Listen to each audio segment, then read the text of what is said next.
Karibu darasani mwanafunzi, tuendelee kujifunza lugha ya Kiswahili. Umejitahidi mno. Nami kama mwalimu wako, nimefurahia na ninakuambia hongera. Tuzidi kusoma pamoja. Kufikia sasa, tumesoma mambo mengi. Lakini hayatoshi. Leo ningependa tujifunze tarakimu. Tarakimu ni nambari kwa maneno katika lugha ya Kiswahili. Numbers and their names. Sawa.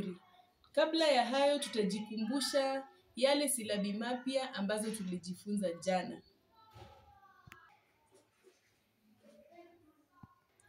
Ni vizuri umejikumbusha. Leo nitakuongezea silabi ingine mpya ambayo ni mba, mbe, mbi, mbo, mbu. Mba, mbe, mbi, mbo, mbu. Soma pamoja nami. Mba, mbe, mbi, mbo, mbu. Ilikuwa muhimu tujifunze hiyo silabi. Mba, mbe, mbi, mbo, mbu. Kwa sababu tunaposoma tarakimu kuna neno mbili. Mbili. Na bila kujua silabi mbi, haungeweza kuandika neno mbili. Vizuri. Haya, imba nami pamoja. Tuimbe. 1, 2, 3, 4, 5, 6, 7, 8, 9, habari ya jioni. Kuna mtu mmoja aliyepotea, lakini tukimpata tutamfunga jela. Rafiki yangu njoo, na sikutaki tena. Jamani, ni vizuri tupendane. Sasa tazama cheti.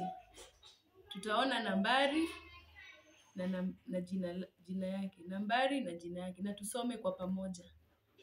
1, 2, 3,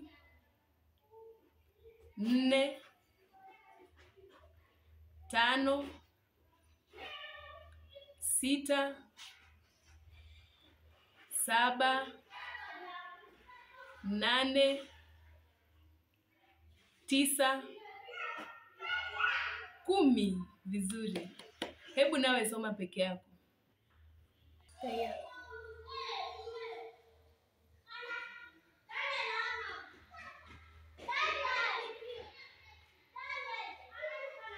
Vizuri.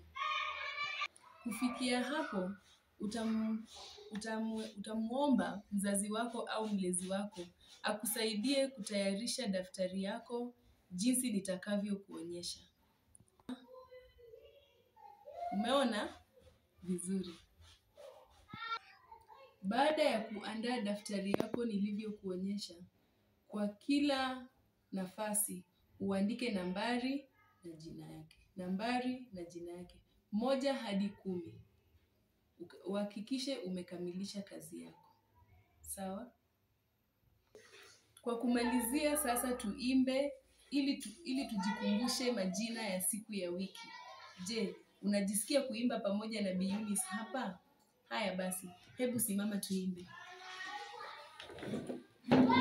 Jumapili, Jumatatu, Jumanne, Jumatano, Alhamisi, Ijumaa, Jumamosi.